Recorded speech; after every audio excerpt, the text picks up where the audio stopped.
Hello, automotive students and aspiring technicians. Mr. Pitt just wanted to touch base with you a little bit about fuses. We know that in a circuit we have to have a power supply. We know we have to have a load and conductors to move the electricity throughout the circuit. And so most of the time we have a protection device. And what that does is it, as the name would indicate, protects the circuit from too much amperage going through and damaging components inside the circuit. And so usually what we use are fuses. And so fuses are one-time use. Once they blow, then you remove those and replace those. Typically, if a fuse blows, you've got a component that's messed up or something that needs to be repaired. The only thing that's going to cause a fuse to blow is high amperage. That's all.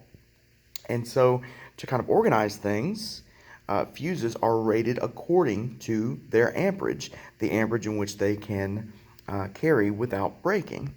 And so I just kind of wanted to show you a little bit about how to kind of figure this out and what these things look like.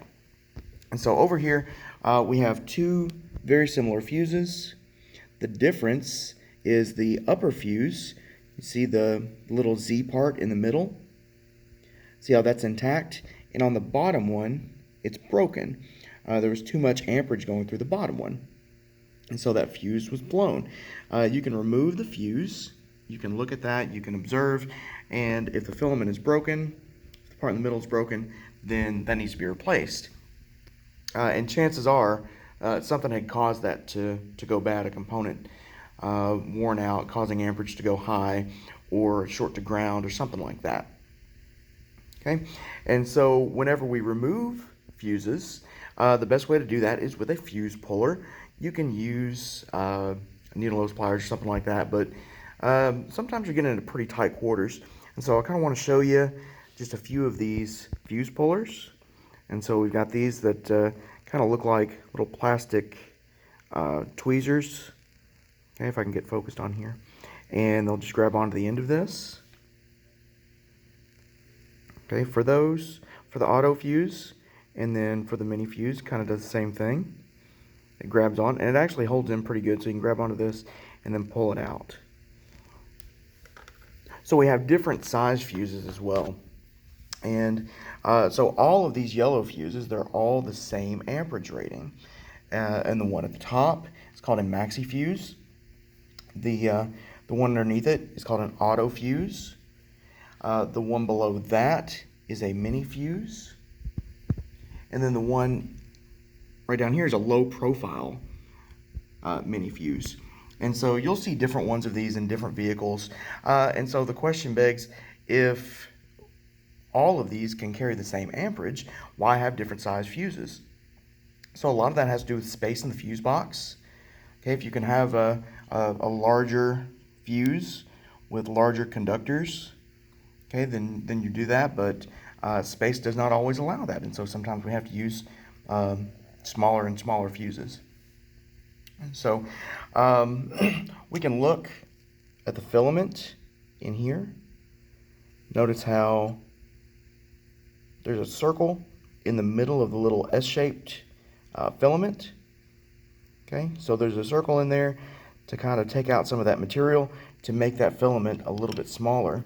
And so this fuse doesn't have it because the filament's small anyway. And then the same with the others. But as you can see, they're labeled. These are all 20 amp fuses.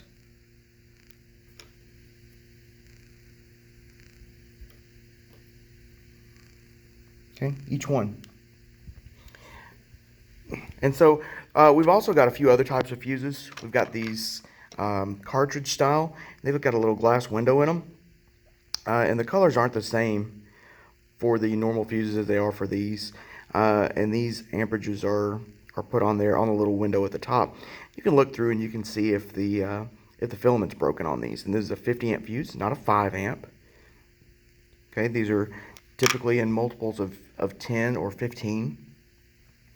And so the last type is a bolt-in type fuse, and these are usually manufacturer specific. This is an 80 amp fuse, and notice how it's got holes right here in the conductor for that to go in, to bolt in. And then this is 120 amp. If you blow a 120 amp fuse, you've really screwed something up.